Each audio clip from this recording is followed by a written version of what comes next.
kalakaran dito sa PDEA. Sino sa PDEA? You should have asked that. Nagtataka lang po ako bakit po hindi niyo po natanong yon. Yun lang po, Mr. Chair. Yeah, thank you, Your Honor.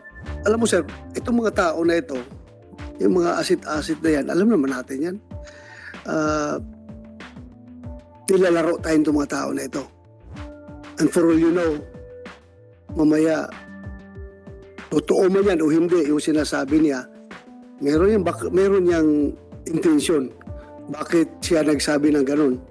So, to make things clear, lahat naman tayo, nobody from within this room, mapidiya man, mapulis man, mamedya man, mamere spectator man, nobody from within this room napapayag na ganoon talagang kalakaran. Alam ko, hindi, walang papayag niyan.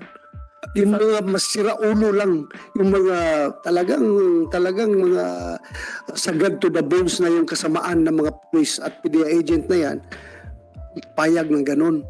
Wala man talagang papayag sa atin yan. Kaya sana, I hold you responsible for your disclosure. Dapat na-realize mo na you are the PDEA director and yung ginawa nilang revelation is a violation of law. Sana, loapin mo, sir, ngayon. Hanapin mo yung tao na yon at sabihin mo, tumayo ka sa state witness, alagaan ka ng gobyerno. Para tayo lahat dito.